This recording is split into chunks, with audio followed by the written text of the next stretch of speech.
معزز حاضرین و ناظرین، آج arts council of Pakistan Karachi کی جوش ملیح آبادی لائبریری و آرکائیو میں ہم اپنے عہد کی دو بہت اہم ترین شخصیات جو ہماری عزیز ترین شخصیات بھی تھیں ان کی سالگرہ منانے کے لیے اکٹھے ہوئے تھے، اور ابھی کچھ دیر پہلے ہم نے ان کی سالگرہ کا کیک کاٹا ہے۔ ہرچند کہ بظاہر وہ موجود نہیں ہیں، لیکن ہمارے دلوں میں ادب کے منظرنامے میں اور آرٹس کونسل کے چپے چپے پہ ان کی یادیں، ان کی باتیں، ان کی پرچھائیاں، ان کا عکس موجود ہے اور جھلک دکھا رہا ہے۔ اس لائبریری میں بھی 10,500 کتابیں یوسفی صاحب کی اور بہت ہی قیمتی یادیں آصف فروخی کی، جو ہماری کانفرنس سے لے کر پہلی کانفرنس سے لے کر ان کی زندگی کی جتنی کانفرنسیں ہوئیں اس کی صورت میں یہاں موجود ہیں۔ اور یہ دونوں شخصیات ایسی ہیں جو ہمارے ادب کو مالا مال کر گئیں۔ ان کی کتابیں یہاں موجود ہیں۔ دونوں اپنے عہد کے صاحب اسلوب نثر نگار تھے، اسی لیے ہم نے آج مذاکرہ ان کی کتابوں کے حوالے سے کیا ہے، اور یقیناً یہ بات ان کے لیے، ان کی روح اگر دیکھ رہی ہے تو خوشکن ہوگی کہ ایک فنکار کے جانے کے بعد، ایک قلمکار کے جانے کے بعد اس کی تخلیقات رہ جاتی ہیں جس پر گفتگو ہو تو وہی بڑی بات ہے۔ یہاں پر اس گفتگو میں ایک تو ہم میرے ساتھ شریک میزبان اور اصل میزبان arts council of Pakistan Karachi کے بے حد فعال صدر محمد احمد شاہ موجود ہیں، جو میزبانی میں بھی ساتھ دیں گے، اور دوسرے ان کا حوالہ یہ بھی ہے کہ یہ ان دونوں شخصیات کے قریب تھے۔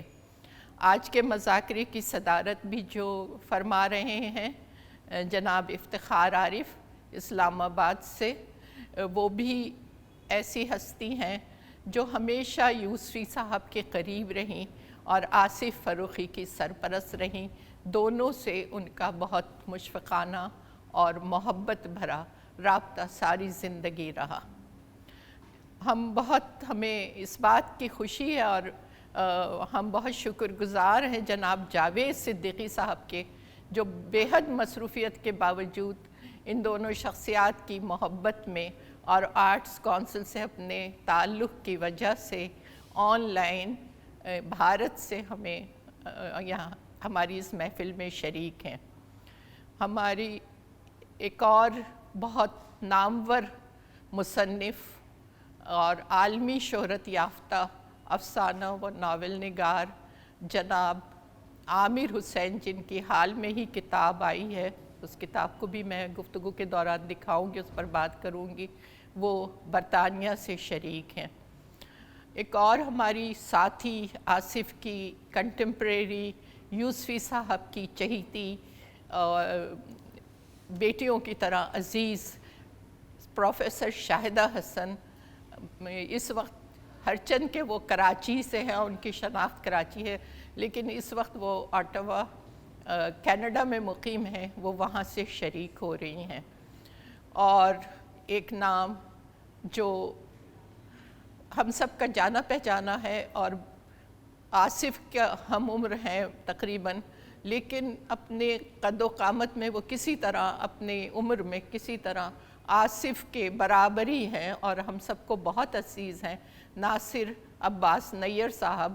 اور چونکہ ہم آصف کے اور یوسفی صاحب کے اسلوب پہ بات کریں گے تو ناصر عباس نیّر کا اس پروگرام میں موجودگی بہت اہمیت رکھتی ہے، اور یہ ان لوگوں کی سب کی موجودگی آرٹس کونسل کے لیے خصوصاً میں شکریہ ان کا ادا کرتی ہوں، ان کو ویلکم کرتی ہوں، اور احمد شاہ صاحب سے کہتی ہوں کہ آپ بھی یہ خوشگوار فریضہ انجام دیجیے۔ شکریہ ڈاکٹر صاحبہ۔ میں تو سلام کرنے حاضر ہوا۔ بامبے سے جاوید بھائی اس وقت ہمارے ساتھ ہیں، جاوید صدیقی صاحب اتنے بڑے آدمی ہیں، ابھی بہت دیر سے دفتر میں بیٹھے، آپ کے ہم باتیں کر رہے تھے، وسعت اللہ خان، شاہد رسام، فاطمہ حسن، ان کی آپ سے وہاں ملاقاتیں بھی ہوئی ہیں، اور کتنا بڑا آپ کا کام ہے اور کتنے آپ اچھے انسان ہیں، اور ہمارا جو آپ سے محبت کا رشتہ ہے، تو میں شکر گزار ہوں کہ آج آپ یہاں شریک ہیں۔ اور میں تو آپ سے کئی بار درخواست بھی کر چکا کہ اپنے بھانجے کو یا بیٹیا کو لے کے کسی ایک کبھی کسی وقت بھی یہاں تشریف لائیے۔ یہاں آپ سے محبت کرنے والوں کی ایک بہت بڑی تعداد موجود ہے جو آپ کے کام سے بھی واقف ہے اور آپ سے بھی بہت واقف ہے۔ اس کے ساتھ ہمارے بھائی افتخار عارف، جو پچھلے دنوں ان کی ایک سرجری بھی ہوئی اور کافی کمپلیکیٹڈ سرجری تھی، الحمدللہ وہ اب صحت یاب ہیں۔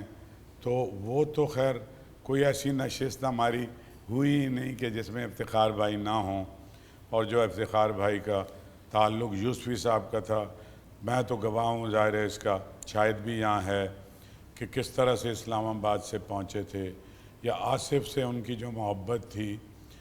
تو افتخار بھائی، بہت نوازش آپ کی اور آپ کی بہت مہربانی، حالانکہ یہ اضافی گفتگو ہے ہماری اور آپ کے محبت کے رشتے میں، لیکن کبھی کبھی اس کو کرنے میں کوئی مذائقہ نہیں ہے۔ ڈاکٹر شاہدہ، پروفیسر شاہدہ حسن صاحبہ، آپ کا بھی بہت شکریہ کہ صبح صبح وہاں سے آپ کو ہم نے اٹھا دیا ہے کینیڈا سے، اور آپ بھی اس سلسلے میں ان دونوں شخصیات سے محبت اور ہماری درخواست پر اس میں موجود ہیں۔ اور ناصر، میرا تو خیر کوئی دعویٰ بھی جو ہے، کیونکہ دعویٰ کرنے کے لیے آدمی کی اپنی بھی کوئی ادبی حیثیت ہونی ضروری ہے، لیکن ناصر کے لیے آپ کو پتہ ہے کہ اردو دنیا کے سارے بڑے ادیبوں کی جو رائے ہے، چاہے وہ شمیم حنفی صاحب ہوں، شمس الرحمان فاروقی صاحب ہوں، کہ یہ جو ان کے بعد کی کا جو عہد ہے، اس میں خاص طور پہ کہانی بھی ماشاءاللہ بہت ہی کمال کی لکھتے ہیں، لیکن تنقید میں جس طرح منفرد کام ناصر عباس نیّر کا ہے، اردو دنیا میں نہیں سمجھتا کہ ان کے ایج گروپ میں کوئی اور آدمی ہو۔ تو ہم جہاں یہ سمجھتے تھے کہ تنقید میں ہمارے پاس امکانات ختم ہو گئے، تو ناصر وہ جھنڈا لے کے آ گیا کہ ایسا نہیں ہے، ابھی کچھ لوگ باقی ہیں جہاں میں۔ اتنی دیر میں عامر حسین صاحب نے ہمیں جوائن کر لیا ہے، میں بہت شکر گزار ہوں، کچھ کانفرنسوں میں بھی تشریف لائے ہیں، اردو اور انگریزی دونوں زبانوں میں انتہائی عمدہ ان کا کام ہے، اور ان کا تو ظاہر ہے آصف سے تو سبھی کا جو تعلق تھا وہ تو کوئی بیان سے باہر ہے، اور اس دکھ سے تو نہ ہم نکلیں اور نہیں سمجھتے کہ کبھی بھی نکل سکے گی اردو دنیا، ادبی دنیا۔ تو عامر حسین صاحب کا بھی میں مشکور ہوں کہ وہ بھی آج ہمارے ساتھ تشریف رکھتے ہیں، اور ڈاکٹر فاطمہ حسن صاحبہ کہ انہوں نے یہ ساری کہکشاں انجمن سجائی ہے، اور اس کے لیے بھی مشکور، اور جس طرح سے انہوں نے یہ جوش ملی آبادی لائبریری کا ٹاسک جو میں نے ان کو دیا تھا، جتنی خوش اسلوبی سے، اور اس میں جس طرح کے اضافے ہو رہے ہیں، اور یہ ساری دنیا میں لوگ اپنی کتابیں بھی دے رہے ہیں، اور ایک اچھا تاثر جا رہا ہے، اس پہ ڈاکٹر صاحبہ کا میں سمجھتا ہوں بہت ایفرٹ ہے۔ میں بہت شکر گزار ہوں یہاں آصف کے تو بہت ہی قریبی ساتھی، پھر ہماری لطف اللہ خان صاحب کی بیگم زاہدہ آپا یہاں پہ ہمارے ساتھ تشریف رکھتی ہیں، افضال احمد سید صاحب اردو لٹریچر کا ایک بہت بڑا نام ہے، ان کی شاعری، ان کے ترجمے وہ ہمارے ساتھ موجود ہیں، ڈاکٹر تنویر انجم صاحبہ ہمارے ساتھ موجود ہیں، ڈاکٹر کھٹو مل ہمارے ساتھ موجود ہیں، کرن سنگھ صاحب یہاں یہ آصف کے دوستوں کی بھی کہکشاں ہے، حوری نورانی ہے ہمارے ساتھ، کہ تصور ہی نہیں کر سکتے تھے ہم کہ آصف یا وہ ہو تو یا حوری کے گھر کھانا ہوتا تھا، انفی صاحب آتے تھے، سب آتے تھے، یا آصف کے یہاں کھانا ہوتا تھا، تو سارے دوست یہاں جمع ہوئے ہیں، کچھ یہاں فزیکلی ہیں، کچھ یہ ڈیجیٹلی یہاں ہیں، اور بس میں تو شکریہ ادا کروں گا کیونکہ اتنا زبردست آپ کے پاس پینل ہے ڈاکٹر صاحبہ، تو یہ بہت وقت میں نے لیا، میں بہت آپ کا بہت میں شرمندہ ہوں اس پہ کہ میں نے اتنا وقت لیا، اور آپ پر 1 گھنٹے کی قید نہیں ہے، کیونکہ اتنا اہم ہے کہ یہ اجتماع ہے، تو اس میں سمجھتا ہوں کہ سیر حاصل گفتگو یوسفی صاحب اور اردو لٹریچر اور آصف کے حوالے سے ہوگی۔ آپ کا بہت بہت شکریہ۔ اور سب سے پہلے میں ڈاکٹر ناصر عباس نیئر صاحب سے ان کے خیالات سننا چاہوں گی، کیونکہ ناصر عباس نیئر صاحب جیسا کہ آپ لوگوں کو پتہ ہے کہ اردو تحقیق و تنقید کا ایک ایسا نام ہے جو جدید حوالوں سے اور کنٹمپریری لٹریچر کے حوالے سے اور اسلوبیات اور لسانیات اور جدیدیت تحریکوں کے حوالے سے بھی بہت جانا پہچانا ہے، اور ان کا کام کافی وسیع ہے اور اس میں وسعت بھی ہے. اور پھر یہ کہ یہ آصف فروخی اور مشتاق احمد یوسفی دونوں سے قریب رہے ہیں، تو میں چاہوں گی کہ اب جناب ناصر عباس ڈاکٹر ناصر عباس نیئر مخاطب ہوں اور ہم سنیں. عام شخصیت نہیں ہوتی، وہ ایک بڑی شخصیت ہوتی ہے، وہ اقتدار شخصیت ہوتی ہے، اور اس میں تاریخ، تہذیب، زمانہ، یہ کئی چیزیں ہوتی ہیں. پھر وہ صاحب اسلوب بنتا ہے، پھر وہ زبان اور اس کی پوری روایات ہوتی ہیں، اس پہ اس کا ایک نہ صرف ایک طرح کی قدرت حاصل ہوتی ہے، اس کا علم سے ہوتا ہے، بلکہ وہ اس میں خود اپنی طرف سے بھی ایک بصیرت شامل کرتا ہے، تو پھر وہ صاحب اسلوب بنتا ہے. تو لہٰذا ہر آدمی، ہر لکھنے والا صاحب اسلوب نہیں ہوتا. کسی آدمی کے جو اسلوب کی جو چیزیں قائم ہوتی ہیں وہ ظاہر ہے اس کی سب سے اہم چیز ہے انفرادیت، یا جس کو آپ سگنیچر کہہ رہے ہیں. اگر جو آدمی ایک صاحب اسلوب ہے، اس کا مطلب یہ ہے کہ وہ صحیح معنوں میں ایک منفرد لکھنے والا ہے، اس کی انفرادیت سب سے زیادہ اجاگر ہوتی ہے. اب انفرادیت کیسے اجاگر ہوتی ہے اس کے کئی ہیں. وہ ظاہر سب سے زیادہ زبان کے ذریعے کرتا ہے کہ وہ کون سے الفاظ کا انتخاب کرتا ہے اور کس طریقے پر انتخاب کرتا ہے، پھر جملے کیسے بناتا ہے. جملے بناتے ہوئے وہ جو پرانی نحویات چلی جاتی ہیں، نحوی ساختیں چلی جاتی ہیں جملوں کی، وہ توڑتا ہے کہ نہیں. کیونکہ دیکھیں یہ بڑا اہم سوال ہے کہ زبان میں جو گرامر ہوتی ہے وہ تو ایک موجود ہوتی ہے، لیکن اس گرامر کو استعمال کرنے کے امکانات بہت ہوتے ہیں. آپ ایک ہی بات کے 10 جملے بنا سکتے ہیں، ایک ہی بات کو کئی طریقے سے ادا کر سکتے ہیں، لیکن وہ زبان کی اس گرامر، اس نحو کے اندر رہتے ہوئے. تو لکھنے والا جو ہے وہ صرف لفظوں کے انتخاب سے نہیں پہچانا جاتا، ان لفظوں سے وہ جو جملے بناتا ہے ان جملوں سے پہچانا جاتا ہے وہ کس طرح کے بناتا ہے. اسی طرح وہ زبان کے کس پہلو کو زیادہ اپنے اس میں اظہار میں لے آتا ہے. کیا وہ اس کے جو ڈینوٹیٹو یعنی اس کے جو ڈینوٹیشنز ہیں ان کو یا کنوٹیشنز کو لے آتا ہے، اس کے جو استعاراتی، تمثیلی اور علامتی پہلو ان کو زیادہ لے آتا ہے، یا زبان کے جو حوالہ جاتی اور وہ استعمالات ان کو لے آتا ہے. تو اس سے بھی وہ اس کا پتہ چلتا ہے. اسی طرح وہ الفاظ کو آرائش کے لیے استعمال کرتا ہے کہ زبان کو خوبصورت بنانے کے لیے، یا اس کو اپنے خیال اور تصور کی ٹھیک تفہیم اور ترسیل کے لیے. پھر یہ کہ اپنی زبان میں مثلا آپ دیکھیے گا جدید زمانے میں خاص طور پر کہ وہ کیا حروف ربط کتنے استعمال کرتا ہے جملے کو دوسرے جملے میں جوڑنے کے لیے. طویل جملے لکھتا ہے، مختصر جملے لکھتا ہے، سادہ جملے لکھتا ہے، پیچیدہ جملے لکھتا ہے. تو لہٰذا یہ ہے تو زبان کے استعمالات کے کافی سارے طریقے، ان سے پتہ چلتا ہے کہ اس کی انفرادیت کیسے ظاہر ہو رہی ہے. اسی طرح مصنف کا جو اسلوب بنتا ہے وہ ایک اس کا کچھ چند دائرے اور ہوتا ہے جن کے اندر بنتا ہے. ایک ہوتا ہے سب سے بڑا دائرہ جو ہوتا ہے وہ صنف کا دائرہ، یعنی ہر صنف کا بھی ایک اپنا اسلوب ہوتا ہے. جس طرح جو مزاح کا اسلوب ہے وہ تنقید کا اسلوب نہیں ہو سکتا، جو شاعری کا اسلوب ہے وہ فکشن کا اسلوب نہیں ہوتا، تو ہر یا خاکے کا اسلوب ہے جو ہے وہ ایک افسانے کا اسلوب نہیں ہو سکتا، سفرنامے کا نہیں ہو سکتا. تو ہر صنف کا ہم یہ کہہ سکتے ہیں کہ یہ کوئی ان کی جو باؤنڈریز ہیں بہت ہارڈ نہیں ہے. یہ ہم کہہ سکتے ہیں کہ فکشن اور سفر نامہ یا خاکہ اور افسانہ ان کی جو صنفی حدود ہیں وہ اتنی ہارڈ نہیں ہے، کہیں نہ کہیں مل جاتی ہیں. لیکن یہ بات درست ہے کہ کہیں نہ کہیں ان کی انفرادیت بھی لازماً موجود ہوتی ہے، اور وہ اس انفرادیت میں ان کے اسلوب کا بڑا کردار ہوتا ہے. پھر ایک چیز ہوتی ہے وہ آپ کس زمانے میں لکھ رہے ہیں، اس زمانے کا اپنا اسلوب ہوتا ہے. 19ویں صدی میں آپ دیکھیے کہ جو اردو میں نثر لکھی جا رہی تھی وہ کافی پیچیدہ نثر ہوا کرتی تھی، مرصع نثر ہوا کرتی تھی، اور اسی میں اس کو کمال سمجھا جاتا تھا. اسی میں جو اس صاحب اسلوب ہوتا تھا وہی سمجھا جاتا تھا جو وہ پیچیدہ اور آرائشی نثر لکھ سکتا تھا. اس لیے میر امن کی باغ و بہار کو مذاق کا نشانہ بنایا گیا لکھنؤ میں، اور فسانہ عجائب لکھی گئی، اور اس کو سمجھا گیا کہ اگر آپ نے تخلیقی اسلوب کا اظہار کرنا تو اس کا طریقہ یہ ہے. غالب کے آپ دیکھیے، غالب کے جو اردو خطوط ہیں ان کو مقبولیت ملی جو سادہ اسلوب میں تھے، جو کہ 20ویں صدی آگے آ رہی تھی. وہ جدید آدمی تھا، اور جو اس نے فارسی میں خطوط لکھے وہ کہیں زیادہ عالمانہ وہ سارے خطوط ہیں، ان کے ترجمے بھی اردو میں وہ مقبول نہیں ہوئے.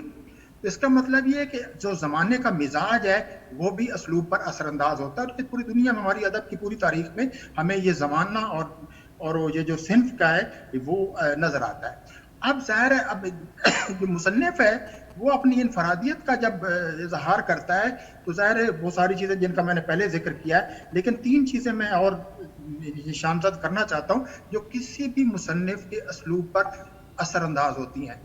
ہر مصنف کے اسلوب کو ہم ایک ہی طریقے سے نہیں جان سکتے، ہر مصنف جو صاحب اسلوب ہے اس کو اپنے اس کے دائرے کے اندر رہتے ہوئے ہم دیکھ سکتے ہیں۔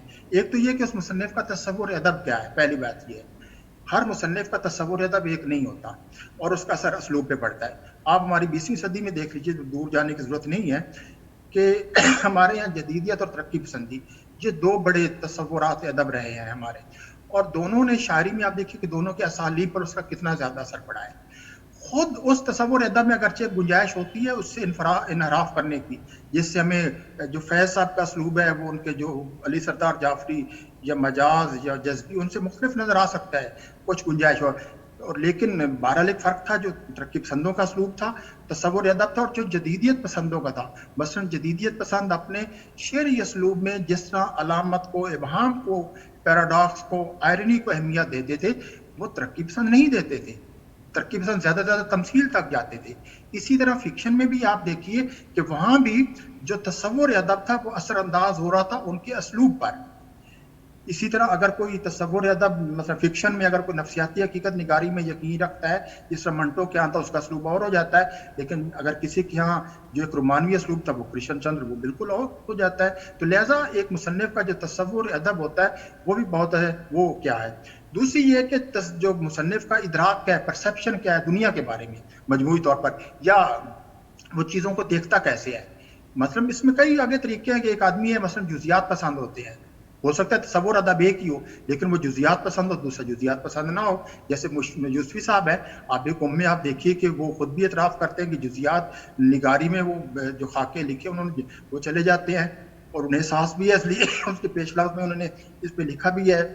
تو کچھ ہوتے ہیں جو جزیات پسند نہیں ہوتے، جو اشاروں میں بات کرتے ہیں، جو یہ کہتے ہیں کہ بہت سی باتیں مجھے انکہی رہنے دینی چاہیے، اور وہ یہ سمجھتے ہیں کہ جو قاری ہوتا ہے وہ انکہی کو زیادہ پسند کرتا ہے، اور وہ قاری کا تخیل زیادہ انگیخت ہوتا ہے اگر انسیڈ ہو کسی متن میں، تو لہٰذا وہ اس کا چیزوں کا ادراک ہی ایسا ہے۔ تو لہٰذا اس مصنف کا جو دنیا کے بارے میں یا جن چیزوں کو وہ پیش کرنے جا رہا ہے ادب میں، ان چیزوں کے بارے میں اس کا جو ادراک ہے وہ بھی اثر انداز ہوتا ہے اس کے لازماً اسلوب پر۔ تو لہٰذا ہم اس کے ادراک کو اس کے اظہار سے الگ اور جدا نہیں کر سکتے۔ تیسری چیز ہوتی ہے جو کسی مصنف کا تصور دنیا کیا ہے، وہ اس کا ورلڈ ویو کیا ہے، وہ دنیا کو، پوری دنیا کو کیسے دیکھتا ہے۔ مثلا ایک آدمی دنیا، اس کا یاسیت پسندی کا تصور ہے، دوسرا اسلوب پہ اثر انداز ہوگا۔ ایک آدمی رجائیت پسند ہے تو اس کا ہوگا، ایک آدمی مطلب دنیا کی جو ایک تعبیر ہے وہ الہیات کی روشنی میں کرتا ہے تو اس کا اور ہوگا۔ ایک آدمی اس کا تصور دنیا وہ اس کے برعکس ہے، وہ ایک سیکولر ذہن کا آدمی ہے، تو اس کا اسلوب پہ اثر انداز ہوگا، اس کے الفاظ کے انتخاب سے لے کر جملوں کی ساخت، اسواق کے انتخاب، ان کی تکرار یا عدم تکرار، ان سب چیزوں پر اثر انداز ہوگا۔ لہذا جتنا اہم تصور ادب ہے اتنا ہی اہم اس کا تصور دنیا بھی ہے، لہذا وہ بھی اثر انداز ہوگا۔ یہ بہت ہی ایک مختصر سی ایک تمہیدی بحث تھی جس کی روشنی میں ہم یہ آگے بڑھ سکتے ہیں کہ یوسفی صاحب اور ہمارے دوست مرحوم آصف فرقی صاحب کے اسلوب کو ہم کس طرح اس کو دیکھ سکتے ہیں۔ لیکن جس کا میں نے مشکل شروع میں ذکر کیا، مشکل کا یہ مجھے جب میں اس موضوع کی طرف میں نے یہ چھوٹے سے نوٹس لے رہا تھا پڑھنے کے لیے، میں نے کہا میں اس کو کیسے اس پہ گفتگو کروں گا۔ یوسفی صاحب اردو ادب کی انتہائی بلند و بالا ایک شخصیت ہے، بہت ٹاورنگ شخصیت ہے، اس میں کوئی شک نہیں ہے۔ اور کچھ لوگوں نے جن میں ظہیر فتح پوری اور ابن انشا نے ان کو ایک پورے عہد یوسفی سے کہا تھا، اور کسی کو عہد سے تعبیر کرنا میرا خیال اس سے بڑا کوئی خراج تحسین نہیں ہو سکتا۔ کسی شخصیت کے لیے اس سے بڑا کوئی خراج تحسین نہیں ہے کہ ایک عہد کو اس سے منسوب کر دیا جائے اور پھر اس عہد کے لوگ جو اہل علم ہوں اس کو قبول بھی کر لیں، اس سے بڑا کوئی خراج تحسین نہیں ہے۔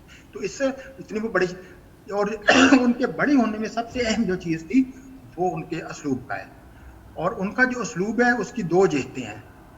ایک جہت جو ہے وہ ان کے صنف کے اسلوب کی ہے, مزاح کے اسلوب کی. انہوں نے مزاح میں اسلوب جو تھا بالکل ایک نئی, مطلب اس کی جڑیں تو پیچھے تلاش کر سکتے ہیں, خاص طور رشید احمد صدیقی کے ہاں, اور اس سے پیچھے بھی ہمیں غالب کے ہاں ان کے تصور مزاح کے ہم لے جا سکتے ہیں. اور مغربی جو ان کے ہیں مزاح نگار, ان کے ہم بھی دیکھتے ہیں, کا وہ ذکر بھی بار بار کرتے ہیں, سوئفٹ کا کرتے ہیں, ٹوین کا کرتے ہیں, ان لوگوں کا کرتے ہیں. لیکن ان کا ایک اپنی جو ایک اوریجنل ایک کنٹریبیوشن وہ ہے, تو وہ لہٰذا وہ اس عہد سے منسوخ کیے گئے, وہ ٹھیک ہے. اچھا معافی چاہتا ہوں, مجھے بار بار وہ کھانسی کی وجہ سے میں ڈسٹریکشن ہو رہی ہے. اور وہ جو ان کو یعنی وہ اتنے بڑے ادیب بنے ہیں, ٹاپرنگ شخصیت بنے ہیں, تو انہوں نے اردو, ایک تو اردو مزاح میں ایک نئی ایک طرز کو لے کے آگے چلے اور اس کو اس کے عروج تک لے گئے. دوسرا ان کے اسلوب کا جو پہلو ہے وہ نثر کا ہے, کہ وہ اردو نثر کے جو امکانات ہیں ان کو بھی آگے لے گئے ہیں. یعنی لہٰذا ان کے اسلوب کی یہ دو جہتیں ہیں جن کو ہمیں خاص طور پر ہم ان کو یاد کرتے ہوئے اس کو کرنا چاہیے, اور اس دونوں زاویوں سے دیکھنا چاہیے کہ اردو نثر کو وہ آگے کیسے لے کے گئے, اور اردو نثر کی جو پہلے روایت تھی, اردو نثر میں اظہار کے جو امکانات تھے وہ کیا تھے, اور وہ اس کو کیسے آگے لے کے چلے گئے. ایک ان میں بہت تھی کہ وہ احتیاط پسند بہت تھے, وہ ایک ایک لفظ, ایک ایک جملے اور اس پہ بہت توجہ دیتے تھے. اور وہ ایک طرح کی جو ہمارا تصور ریاضت کا, ان کے تصور ادب میں ریاضت بہت اہمیت رکھتی ہے. اب عورت کا لفظ شاید بہت پرانا ہو کہ ہم استعمال نہ کریں, مطلب ابن شاہ کے بارے میں اگر آپ ویسے کرنا چاہیں تو ابن شاہ کے ہاں جو ہمیں بے ساختگی اور ایک آمد نظر آتی ہے, لیکن ان کے ہاں جو ہے وہ باقاعدہ ریاضت ہے, اور وہ ریاضت جو ہے وہ ایک تخلیقی ریاضت ہے, مشقت نہیں ہے. اس کو بالکل اس کو الگ رکھنا چاہیے. اور وہ ریاضت اس لیے کرتے تھے کہ وہ مطلب چیزوں کو سمجھنے, جاننے اور ان کو اظہار کرنے کے لیے وہ ایک مطلب بڑا پرسپیکٹو سامنے رکھتے تھے. پیچھے تاریخ میں, تہذیب میں اتنے ریفرنسز ان کے آتے ہیں, انسانی نفسیات کا اتنا کچھ آتا ہے, سماج کا اتنا سب کچھ آتا ہے, ادب کی جو جمالیات ہے وہ سب کچھ آتا ہے. حالانکہ اردو ان کی مادری زبان نہیں ہے, لیکن جس طرح انہوں نے اردو پر ان کی قدرت نظر آتی ہے, اور یہ انہوں نے جس طرح ایک اس کے سارے امکانات کو کھوجا, یہ ایک معمولی بات نہیں ہے. وہ خود بھی کہتے تھے کہ جب وہ لکھتے تھے فوراً نہیں چھپاتے تھے. میرے خیال افتخار عارف صاحب اور ایک مشتاق یوسفی صاحب میں بڑی چیز مشترک نظر آتی ہے. نثر میں یوسفی صاحب اور شاعری میں افتخار عارف صاحب, ان دونوں نے کم لکھا. یعنی جو ان کے اگر لکھنے کا دورانیہ لے تو جتنا وہ طویل ہے وہ ان میں انہوں نے کم لکھا, لیکن جتنا لکھا ایک ایک لفظ جو ہے وہ سنبھل کر اور وہ دیکھ کر لکھا. وہ مطلب چاہتے تو ان کے لیے کیا مشکل تھا, مطلب 50 کتابیں اب تک ہو چکی ہوتی, 100 کتابیں ہو چکی تھی, وہ تو کوئی مشکل نہیں تھا, اور چھپ بھی چکی ہوتی, بک بھی چکی ہوتی. لیکن وہ اصل بات یہ ہے کہ لکھنے والا ہے اگر وہ یہ سمجھتا ہے کہ مجھے صرف وہ لکھنا چاہیے جو پہلے نہیں لکھا گیا, اور مجھے اس میں جو پہلے جو ردی بنا جا رہا, جس کو وقت بناتا ہے ردی, وہ اس میں یہ نہیں کرنا جو مجھ سے پہلے لوگ پہلے بہتر طریقے سے اظہار کر چکے ہیں, مجھے اس کی تکرار نہیں کرنی, اور مجھے وہی لکھنا ہے جس کو میں سمجھتا ہوں کہ وہ میری ذات میں پوری طرح حل ہوا ہے, اور وہ جس پہ وہ میرے دستخط ہو سکتے ہیں, تو وہ لکھ رہا ہے, وہ پھر یقیناً کم لکھے گا. تو لہٰذا انہوں نے کم لکھا, اور اس کی بنیادی وجہ یہی تھی کہ وہ لکھنے میں بہت توجہ اور مانگتے تھے, اور بار بار اس میں ظاہر ہے وہ یقیناً میں نے وہ شبدات تو نہیں دیکھے, لیکن صاف لگتا ہے کہ وہ اپنے لکھے ہوئے پہ بار بار نظر ثانی یقیناً کرتے ہوں گے, اور جب تک ان کا اطمینان نہیں ہوتا ہوگا وہ نہیں, کیونکہ وہ ایسی نثر جو ہے یہ ایسے ہی بیٹھے بیٹھے قلم برداشتہ نہیں لکھی جا سکتی. ایسی نثر جو ہے یہ ایک اس کے لیے اپنی انسان کی, ہر انسان کے اندر شاید ہوتا ہوگا ایک جینیس اپنے اندر, تو اس جینیس تک پہنچنا ایک بہرحال ایک وقت لیتا ہے, اچانک نہیں ہوتا. بیٹھے بیٹھے ہم کہیں کہ ہمارے اوپر ایک سارا ایک القاء ہو گیا ہے, یہ دعویٰ ہو سکتا ہے, لیکن ہم انسان ہیں, ہماری حدود ہے, تو ہمیں اپنے جینیس تک یا اپنے ٹیلنٹ تک بھی, جینیس تو بہت بڑی چیز ہے, ٹیلنٹ تک پہنچنے کے لیے بھی ہمیں وہ وقت چاہیے ہوتا ہے, اور وقت وہ جو ارتکاز ایک ہوتا ہے, تو وہ ارتکاز مطلب پتہ نہیں کتنے مہینے یا کتنے سال بھی لے سکتا ہے. اس لیے وہ ان کی یہ اسلوب میں بھی نظر آتا ہے یوسفی صاحب کے اسلوب میں. اچھا پھر یہ کہ جیسے انہوں نے ان کی نثر کا جو اسلوب ہے جتنا شستہ, جتنا صاف, جتنا عمدہ, اور اردو نثر کی جو روایت چلی آ رہی تھی اور اردو مزاح کی جو روایت چلی اس کو جتنا انہوں نے آگے بڑھایا ہے، میرا خیال ہے آپ وہ ان کی جو نثر پڑھتے ہیں تو آپ کو لگتا ہے کہ جیسے جو ادب ہے اور ادب کی جو جمالیات کی بلند ترین سطح ہو سکتی ہے وہ اس سے آپ اس سے واقف ہو رہے ہیں. تو وہ اچھا ان کے انہوں نے پھر ظاہر ہے یہاں چونکہ وہ مزاح نگار بھی تھے تو انہوں نے اس اپنے اسلوب کو وہ لانے کے لیے ظاہر ہے ناصر کچھ عباس، میرا خیال ہے کہ ہم پھر دوبارہ آپ کی طرف آئیں گے. میں یہ خود کہنا چاہتا تھا کہ اگر مجھے تھوڑا بعد میں پھر اگر وقت دے دیں تو میں ذرا طویل دونوں کی بات جی میں معذرت چاہتا ہوں. جی آپ نے بہت اچھا کیا کہ ایک پوری وضاحت کر دی کہ اسلوب ہے کیا، اور ایک اور بات جو آپ نے اور واضح کی کہ اسلوب اور چیز ہے اور طریقہ اور چیز ہے. انگریزی میں تو بہت آسانی سے سمجھا جاتا ہے اسلوب کو اسٹائل کہہ کے، لیکن اردو میں اسلوب ہر ایک کے ساتھ جوڑ دیا جاتا ہے تو وہ طریقہ لکھنے کا اسلوب نہیں ہے. اسلوب کے لیے جو کمال چاہیے اس کی آپ نے بہت اچھی طرح وضاحت کی ہے اور یوسفی صاحب کے حوالے سے کی ہے، اور ابھی ہم اور بھی باتیں کریں گے. میں آتی ہوں پروفیسر شاہدہ حسن کی طرف. شاہدہ حسن ہماری شاعرہ بھی ہیں، نثر نگار بھی ہیں، انگریزی ادب کی تدریس سے وابستہ رہی ہیں اور مسلسل لکھتی رہی ہیں، اور سب کی تحریر پر، ان کی تخلیقات پر اردو اور انگریزی ان کی نگاہیں ہیں. اس وقت وہ یہاں موجود ہیں اور یہ ان دونوں شخصیات سے قریب بھی رہی ہیں، یوسفی صاحب سے بھی اور آصف فرخی سے بھی. تو میں یہ چاہوں گی شاہدہ کہ آپ کچھ آصف فرخی پر اگر سے شروع کریں، کیونکہ آپ ان کی کنٹمپریری بھی اور ان کی تقریبات اور ان کی آپ کی کتاب بھی انہوں نے شائع کی. ان کے دو مجموعے چھپے ہیں، ایک تارہ ہے سرانے میرے اور یہاں کچھ پھول رکھے ہیں، اور یہاں کچھ پھول رکھے ہیں کہ اشاعت بھی آصف فروخی نے کی تھی، اور وہ ان کا ہاں اور چھاپی تھی، اور ابھی وہ تیسرا مجموعہ بھی چھاپنا چاہ رہے تھے. اگر زندگی مہلت دیتی تو ہمیں شاہدہ حسن کا جو کلام جمع ہو رہا ہے مگر سامنے نہیں آتا، آصف اسے نکال لاتے. تو یہ بھی آصف کا ایک کمال تھا کہ وہ ڈھونڈ ڈھونڈ کے لوگوں کی تحریر سامنے لاتے تھے. تو شاہدہ ہم آپ سے سننا چاہیں گے کچھ آپ کی گفتگو. بہت شکریہ فاطمہ حسن، بہت شکریہ. یہ آرٹس کونسل کی انتظامیہ کا بھی شکریہ.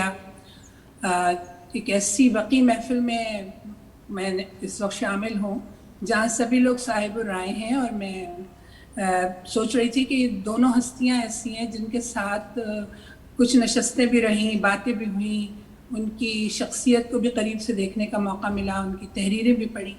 تو بڑا مشکل ہو رہا تھا اس بیلنس کو اچیو کرنا کہ دونوں شخصیات کو ساتھ لے کے کیسے چلا جائے. اور تو میں نے یہ سوچا کہ کہیں ایسا نہ ہو کہ میں کوئی بہت طویل گفتگو کروں، کیونکہ جب پھر یادوں کا ایک سلسلہ شروع ہوتا ہے تو بات بہت آگے نکل جاتی ہے. تو میں نے کچھ تاثرات اپنے تحریر کر لیے ہیں جو زیادہ طویل نہیں ہیں، اور اس میں یوسف صاحب کا بھی ذکر ہے اور آصف کا بھی ہے.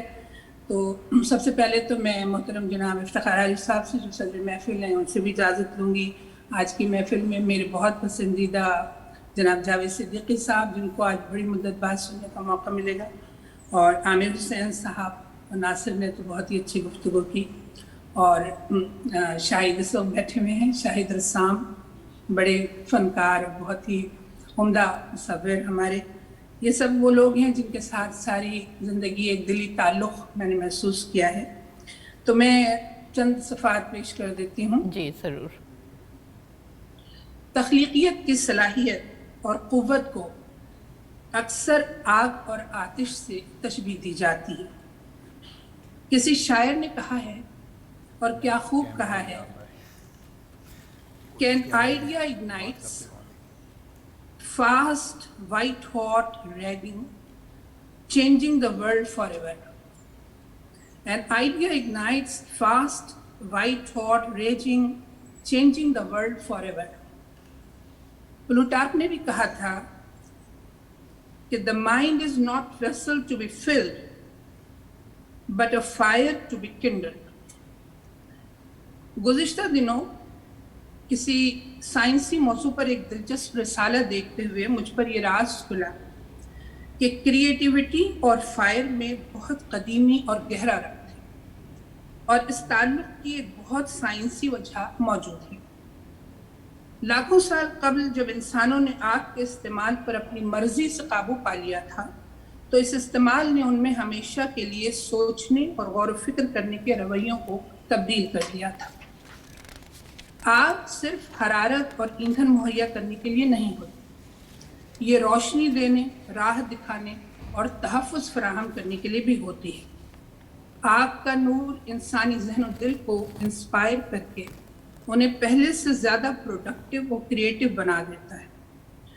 عظیم آرٹسٹ کلاڈ مونٹ نے لکھا تھا کہ I have so much fire in me and so many plans۔ اور فرڈینینڈ فوچ نے لکھا تھا کہ the most powerful weapon on earth is the human soul on fire۔ میں نے ان ریفرنسز کے ساتھ آج یہاں اپنی اس گفتگو کا آغاز اسی احساس کے ساتھ کیا ہے کہ آج میں دو ادبی شخصیات کی یاد منانے کے لیے جو ہم یہاں جمع ہیں وہ یقیناً اپنی تخلیقی روح کے آتش قدوں میں زندگی بسر کرتے رہے تھے اور ایسی بھرپور تخلیقی انفرادیت کے حامل تھے جو ذہن و دل کو زندگی کے اجالوں اور تابناکیوں سے معمور رکھتی ہے۔ قدرت نے اس دنیا میں ان کی آمد کا وقت بھی اس ماہ ستمبر میں رکھا تھا، لہٰذا ان کے شخصی رجحانات اور پرسنالٹی ٹریٹس میں بہت سی مماثل خوبیوں کا پایا جانا کوئی اچنبھے کی بات نہیں۔ جناب مشتاق احمد یوسفی 4 ستمبر کو اور ڈاکٹر آصف فرقی 16 ستمبر کو یعنی آج ہی کی تاریخ میں اس دنیا میں آئے تھے۔ کہتے ہیں ایسے افراد کشادہ ذہن کے حامل ہوتے ہیں، حقیقت کے متلاشی، مکالمے اور گفتگو کے ماہر، انتہائی شائستہ اور مہذب، یکسانیت سے جلد اکتا جانے والے، کتابوں اور علم کے شیدائی، لیکن اس کے ساتھ ہی ان میں ایک مسلسل بے قراری، اضطراب اور کشاکش کی حالت بھی برقرار رہتی ہے۔ وہ بظاہر پرسکون بھی نظر آئیں تو بھی ہر وقت بے چین رہتی ہیں، ہر کام میں پرفیکشن کے طلبگار ہوتے ہیں، مگر ذاتی معاملات میں حد درجہ پرائیویسی کے قائل اور کچھ پراسرار طبیعت کے حامل بھی۔ تخلیقی سوچ رکھنے والے سب لوگوں میں کچھ باتیں تو یقیناً مشترک ہوتی ہیں۔ یوسفی صاحب اور آصف میں بھی ہمیں کچھ باتیں مشترک نظر آتی ہیں، مثلا قابلیت، وجدان، جدت پسندی، تلاش ذات، قوت متخیلہ اور انفرادیت پسندی۔ دونوں ہی زندگی کے ہر عمل کو اپنے مخصوص انداز نظر سے دیکھتے اور برتتے تھے۔ روایتی سوچ کے مقابلے میں وہ اپنی انفرادی سوچ کو اہمیت دیتے تھے اور حقیقت حیات کی جستجو میں سرگرداں محسوس ہوتے تھے۔ اگرچہ ان دونوں کے عرصہ حیات میں 3 دہائیوں سے زائد کا فرق تھا، یوسفی صاحب نے 95 سال کی عمر پائی، آصف نے صرف 61 برس کی، مگر ان دونوں شخصیات نے اردو زبان و ادب کو ایسی قابل قدر تصانیف سے نوازا ہے کہ یہ تحریریں بے شمار ذہنوں کو متاثر کر چکی ہیں اور تادیع متاثر کرتی رہیں گی۔ یوسفی صاحب اور ڈاکٹر آصف فرقی کے ادبی اسلوب اور اسلوب حیات میں بظاہر کوئی مماثلت نہیں، مگر دونوں شہر کراچی کی تہذیبی زندگی کی اہم شناخت بن چکے تھے۔ وہ جو ابھی ناصر عباس نیّر نے بھی ایک فرانسیسی فریز کا، فرانسیسی ادیبوں میں جو مستعمل ایک فریز تھی جس کا تذکرہ کیا اور جو ظاہر ہے کہ بہت ہی مبہم ہے کہ انسانی شخصیت خود ہی اسلوب ہے، the style is the man۔ لیکن حقیقت یہ ہے کہ اسلوب کسی بھی تخلیق کار کا تعارف اور اس کی فکر کا عکاس ہوتا ہے اور اس کی تحریروں کو دیگر قلمکاروں کی تحریروں سے مختلف بناتا ہے، اس لیے کہ تخلیق کار خواہش کے باوجود بھی اپنی تحریروں کو اپنی ذات اور محسوسات سے جدا کر ہی نہیں سکتا۔ اس کے پڑھنے والے اس کے اسلوب اظہار کے ذریعے اس کے تحت الشعور تک جا ہی پہنچتے ہیں۔ اسلوب تحریر کوئی ایسی چیز نہیں ہے کہ صرف سوچنے یا پلان کرنے سے کسی کے ہاتھ آ جائے. یہ فطری طور پر پروان چڑھتی ہے اور اس کا تعلق تخلیق کار کی انفرادیت سے ہوتا ہے. جیسے کہ بڑی تفصیل سے اس سلسلے میں ناصر عباس میر نے وضاحت کی کہ یہ اوریجنالٹی یا انفرادیت کس رنگ کی ہوتی ہے. زبان و بیان کے حسن کو وہ کتنا پہچانتا ہے، اس کی تصوراتی دنیا اور اس کے تصوراتی کردار کتنے ہم آہنگ ہیں، ادا کیا ہوا جملہ کیسے شروع اور کیسے ختم ہوا، ہر بات مجموعی بیانیے سے کس طرح متصل ہوئی، اور اس کی تحریر میں تخلیقیت اور معنویت کا معیار کیا ہے. غالب کا ذکر کیا نیئر نے، اور صحیح ہے، حقیقت ہے کہ انہوں نے گریز کیا تھا اپنے حق کے مروجہ اسلوب سے. مشتاق احمد یسری کا کمال یہ ہے کہ کثیر المطالعہ ہونے کے باوجود انہوں نے اپنی اوریجنالٹی کا سکہ جما دیا. انہوں نے فرانسیسی، برطانوی، امریکی مزاح نگاروں کا مطالعہ تو کیا تھا اور مشرقی ادبیات سے خوب واقف تھے. ان کا ادبی سفر مستقل ارتقاء پذیر بھی رہا، لیکن وہ اردو کے ایک ایسے مایہ ناز مزاح نگار ہیں جنہوں نے مزاح اور فلسفے کی آمیزش سے ایک نیا جہان لطف دریافت کیا. چراغ تلے، خاکم بہ دہن، زرگزش، تراب گم میں جو ظرافت ہمیں موجود نظر آتی ہے وہ دلکشی اور اس میں دلکشی اور کشش بھی ہے، اور ادب کے اعلیٰ ذوق رکھنے والوں کے لیے قند و شہد کا درجہ بھی رکھتی ہیں وہ تحریریں. ان تحریروں میں بزلہ سنجی، حاضر جوابی، چست فقروں کا لطف، اشعار و مصروں میں تصرف کے ذریعے مزاح کا چھوٹا رنگ. یوسفی صاحب نے مزاح کے مغربی اسالیب اور مشرقی روایات دونوں کے امتزاج سے اپنے لیے ایک نئے اور تازہ پیمانے دریافت کر لیے تھے، اور اسی سے انہوں نے ایک نیا طرز اسلوب اختیار کیا تھا. چراغ تلی کی اشاعت کے ساتھ ہی وہ ایک صاحب اسلوب مزاح نگار کے طور پر پہچانے گئے. اپنی ذات پر بھی ظرافت کو آزماتے تھے، بہت شگفتگی کے ساتھ خود پر پختیاں کسنے کی صلاحیت رکھتے تھے جو بہت کم لوگوں میں ہوتی. ان کی تحریروں میں ہمیں بہت سے ذائقے ایک یکجا نظر آتے. اپنی زمین اور ثقافت سے ان کا رشتہ بہت گہرا تھا. پطرس، رشید احمد صدیقی، کنہیا لال کپور، شوکت تھانوی اور عظیم بیگ چغتائی کی تحریروں کے مطالعے کے باوجود انہوں نے انہیں ہرگز کاپی کرنے کی کوشش نہیں کی، بلکہ اپنی خیال آفرینی اور باریک بینی کی بدولت اپنی دنیا آپ دریافت کی جس میں دلفریبی اور تنازی دونوں موجود ہیں. ان کے بے شمار جملے ہم سب جانتے ہیں کہ آج زبان زد خاص و عام ہیں جن میں ایک جہان معانی آباد. آصف فروخی کے بارے میں کیا عرض کروں، ان کا زخم ابھی بہت تازہ ہے. ان کی موت کا تصور کرنے کی ہمت بھی نہیں پڑتی. میں آصف کے منعقد کیے ہوئے لٹریری فیسٹیول میں شرکت کے بعد فروری 2020 میں جب ٹورنٹو پہنچی تو آصف نے کئی بار فون پر اور ای میل پر رابطہ کیا. ہر بار میری تحریروں کا مطالبہ کیا، نئی کتابوں کے بارے میں پوچھنے لگے، مشورے دیتے تھے، تقاضے کرتے تھے. میں اپنے بکھراؤ اور سفری مشکلات کا ذکر کرتی تو حوصلہ دلاتے تھے. اپنی موت سے کچھ دنوں قبل انہوں نے مجھے تالہ بندی کا روز نامچہ کے عنوان سے اپنی تازہ ترین تحریروں کے کئی لنکس بھیجے. میری نظمیں کافی ان کے پاس جمع ہو چکی تھی اور وہ مجھے بتاتے جا رہے تھے کہ میں ان کو ترتیب دلوا رہا ہوں، ابھی آپ مزید مواد کا میں انتظار کر رہا ہوں، اور میں ان کو آہستہ آہستہ چیزیں کچھ بھجوا رہی تھی. مگر مجھے وہ اس لنک کے ذریعے جب میں نے انہیں دیکھا تو مجھے بہت ہی پژمردہ لگے، بہت اداس لگے. یہ وبا کے دنوں کا ابتدائی زمانہ تھا. میں سمجھی گھر میں محصور ہو جانے اور زندگی کے معطل ہو جانے نے انہیں ملول کیا ہے. ان کی تحریروں کو سنتے ہوئے مجھے اندازہ ہو رہا تھا کہ آصف اپنے اس زندہ و پائندہ اور روشنی اور زندگی سے چھلکتے ہوئے شہر میں خود کو بہت تنہا اور اداس محسوس کر رہے ہیں. حقیقت یہ ہے کہ آصف اپنے محبوب شہر کراچی کی شان تھی. وہ اس شہر کی ایک ایسی نمائندہ آواز تھے جو سارے ملک اور ساری دنیا میں پہچانی جاتی تھی. ایک ذہین تخلیق کار، ادبی نقاد، عالمی ادب کے مترجم، غیر معمولی ویژن کے حامل، وسیع المطالعہ ادیب، بہت معروف علمی خانوادے کے چشم و چراغ. ان کے دادا محمد احسن، والد ڈاکٹر اسلم فروخی، والدہ پروفیسر تاج بیگم ایسی شخصیات تھیں جنہیں تہذیب و ثقافت اور ترقی پسندی اور روشن خیالی کی بہترین مثالیں کہا جا سکتا ہے۔ ان کی والدہ ڈپٹی نذیر احمد کے خاندان سے تعلق رکھتی تھیں۔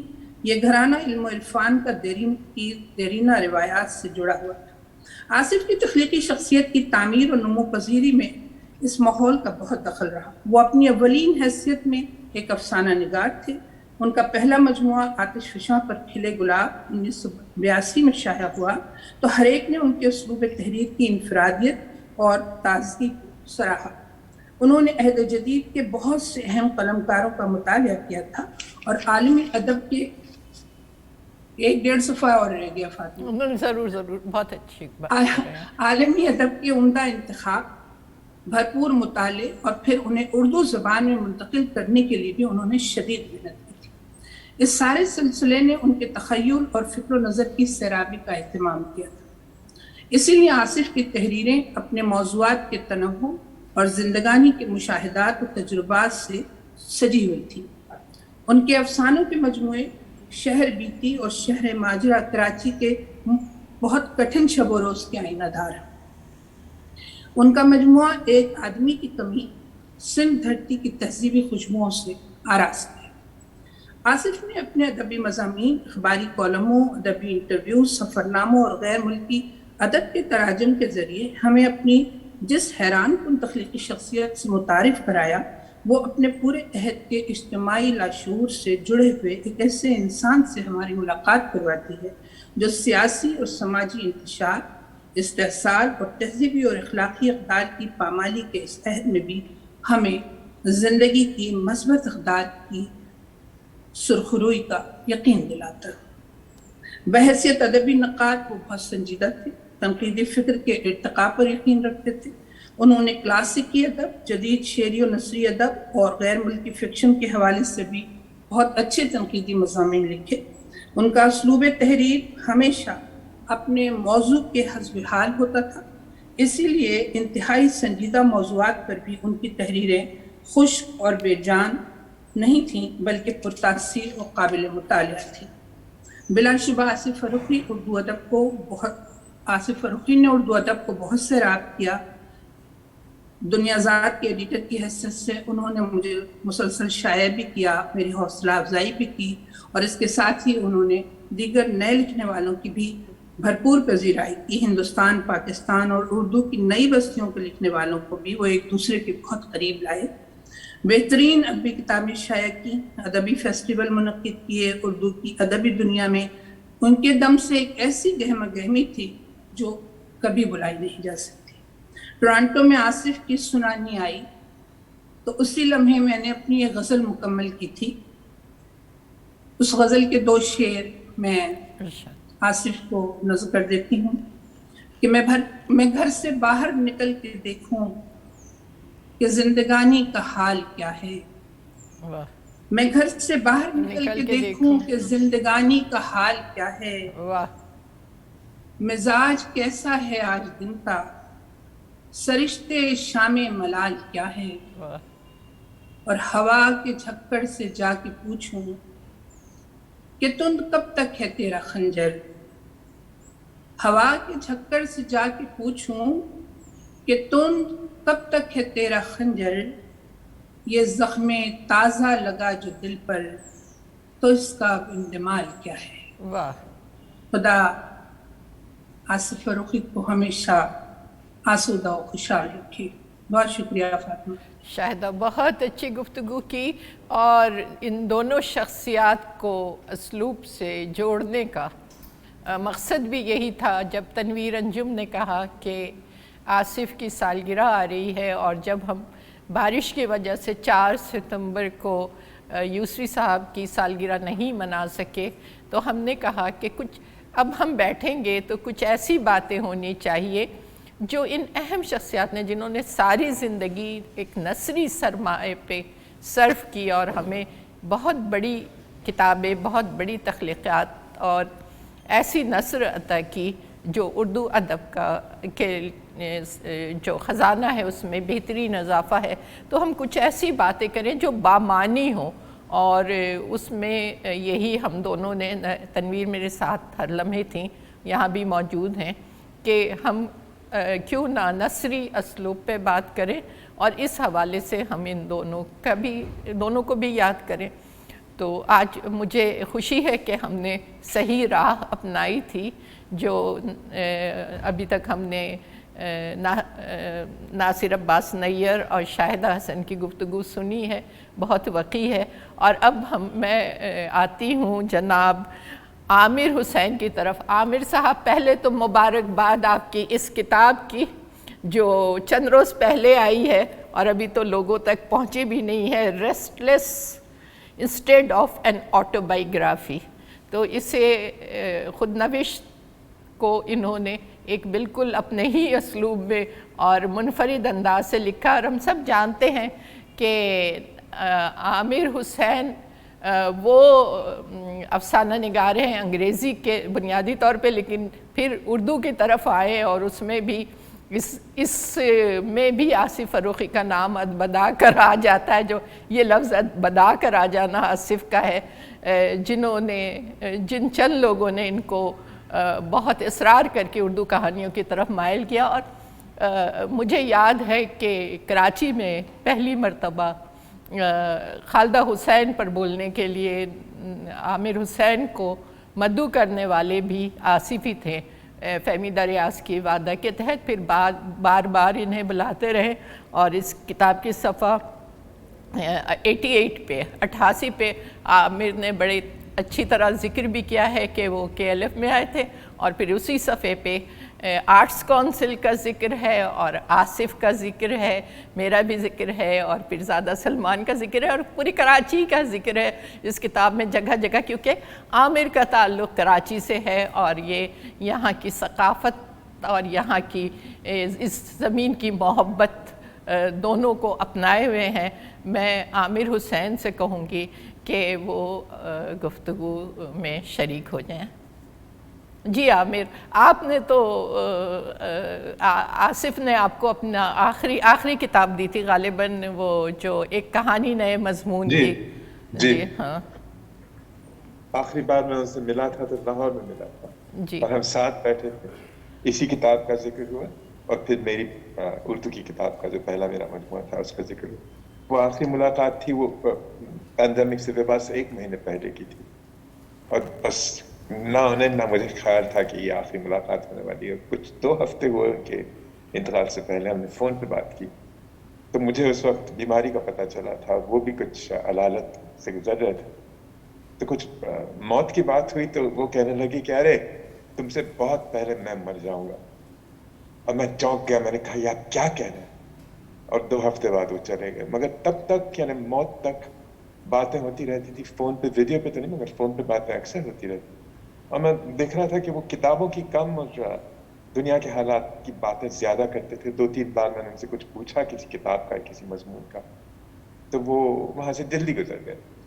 حالانکہ یہ جو کتاب تھی وہ مجھے بہت یعنی سیشن سے بہت 2-3 دن پہلے ملی تھی، 2 دن پہلے ملی تھی، میں سفر میں تھا تو رات میں بیٹھ کے پڑھتا تھا۔ آصف کے مضامین کا یہ اثر تھا کہ ایک مضمون کو آپ نے پڑھا تو پتہ نہیں کتنے آپ کے دماغ میں حوالے آ جاتے تھے۔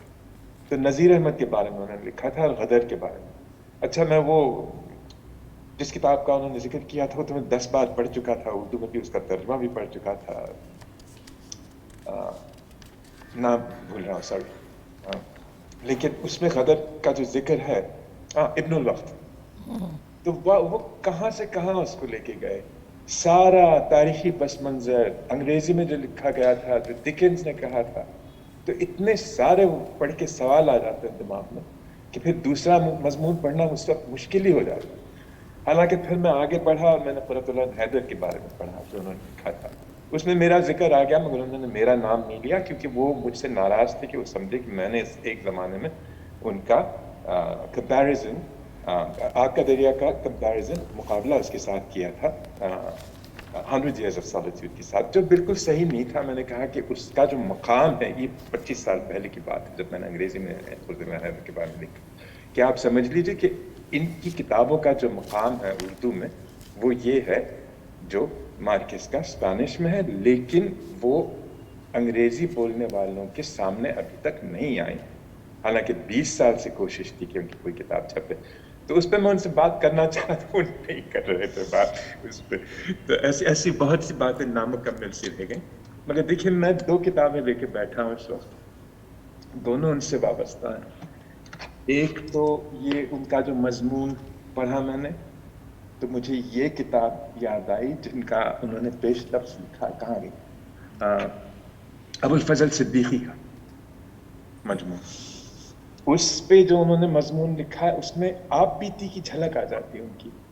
اور میں ان سے ہمیشہ کہتا تھا کہ آپ اپنی آپ بیتی لکھیں نا. آپ مجھ سے کہتے ہیں کہ تنقید کا مجموعہ آپ شائع کیجیے، جو مجھے بالکل قطعی نہیں کرنا تھا.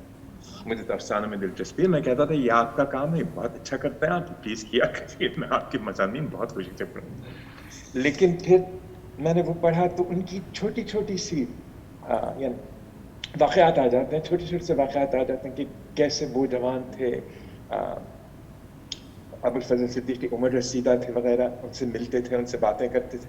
تب کہہ رہا تھا کہ آپ ان چیزوں کو جمع کر کے پلیز ان کی ایک کتاب لکھیے نا جس میں آپ کی ذاتی باتیں ہوں. تو وہ بھی بات رہ گئی، جیسے ان کی خواہش تھی کہ میرا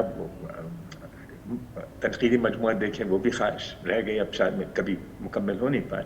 مگر اس کتاب کو دیکھ کے وہ میرے خیال سے کافی خوش ہوتے اور ہنستے بھی کہ میں تو اس کتاب کے صرف ایک صفحے پر آیا.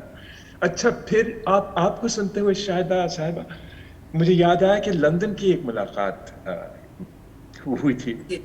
بکر ان کے ساتھ بکر پرائز، انٹرنیشنل بکر پرائز، وہ انتظار حسین کے صاحب کے ساتھ آئے تھے. اور وہاں پہ میں نے ان کا تعارف کروایا مرینا وارنر اور اے ایس باید سے، جو یہاں کی مشہور اور معروف ادیبہ ہیں. اس وقت مجھے یاد آیا کہ وہ آج کا عالمی ادب کتنی تپاک سے پڑھتے ہیں. اتنی انہوں نے فراوانی سے ان لوگوں سے بات کی ان کی کتابوں کی اور ان کی کتابوں کے بارے میں کہ وہ دنگ رہ گئی ان دونوں کی دونوں. کہہ رہی تھی کہ ہمیں کراچی میں بیٹھ کے آپ پڑھا کرتے ہیں. اور یہ بھی پھر یاد آیا کہ کس طرح سے وہ تپاک سے پڑھا کرتے تھے دنیا کی ساری دنیا کی کتابیں، چاہے جاپانی کا ترجمہ ہو، چاہے انگریزی کی کتاب نئی کی نئی ہو. اس پہ کچھ بحث بھی ہو جاتی تھی کیونکہ ان کو کچھ ایسے لکھنے والے پسند تھے جو مجھے بالکل معامل سے لگتے تھے، جیسے جنید ونت سے. مگر اس طرح سے بہت مزہ آتا تھا بات کرنے. اچھا چلیے پہلی ملاقات کی طرف، تو وہ تو تقریباً 1996 میں کراچی میں ہوئی تھی، 96 میں. مگر اس سے 2-3 سال پہلے خط و کتابت شروع ہو گئی تھی. اس زمانے میں انٹرنیٹ تو تھا ہی نہیں، تو پتہ نہیں کتنے ہفتے ٹھہرنا پڑتا تھا خط کے جواب دیکھنے میں وغیرہ. مگر جب ملے تو دیکھا کہ ہم لوگوں نے اتنی ساری ایسی کتابیں پڑھی ہیں، چاہے اردو میں ہو چاہے انگریزی میں ہو، شوق سے، جن کی ہم لوگ بات کر سکتے تھے. اور ان کا ایک میں اس کو افسانہ کہتا ہوں، وہ اس کو آپ بیتی کہتے تھے. چلو اس دونوں کی آمیزش ہے. اس شہر میں رہنا جو کراچی کے بارے میں تھا، جو آج کے ایک شمارے میں شائع ہوا تھا، جو اتنا خوبصورت ہے، اس کی ساخت اتنی خوبصورت ہے. اسلوب کی بات کر رہے ہیں تو انہوں نے اتنی جو تانا بانا اس کا ہے اتنا خوبصورت ہے، اتنا اچھا ہے. اس کا میں ہمیشہ کہتا تھا کہ آپ ایسے اور کچھ مضامین جمع کیجئے جن میں یہ زندگی کی جھلک آ جائے، جس طرح سے آپ دنیا کو دیکھتے ہیں وہ ہمیں پتہ چلے اس کے بارے میں، جو آپ کبھی کبھی پس پردہ دکھا دیتے ہیں ہم لوگ.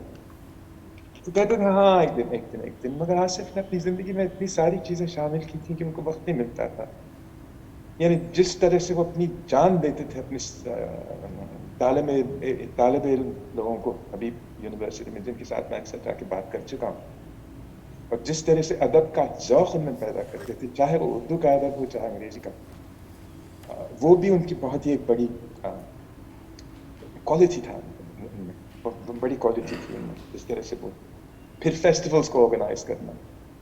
میں کہتا تھا ذرا تم اپنے آپ کو وقت دو، ذرا بیٹھو، ذرا لکھو، ذرا سوچو. سوچتے تو تھے، بیٹھتے تھے. مجھے کبھی کبھی لگتا تھا کہ آصف ایک انسان نہیں ہے، 3-4 انسان ہیں، یا شاید 5 بھی ہوں گے. تو یہ سب باتیں ہوتی نہیں. میرا تو ان کے ساتھ جو تعلق تھا وہ بڑھ کے ہی کچھ تھا، کیونکہ جیسے فاطمہ صاحبہ نے کہا اردو میں دلچسپی انہوں نے بڑھائی. میں کسی ایک کتاب کے بارے میں بات کرتا تھا، دوسری کتاب کے بارے میں بات کرتے تھے. میں نے ایک بار ان سے کہا کہ آپ کی شاید رشتہ دار خاتون تھیں آمنہ نازلی،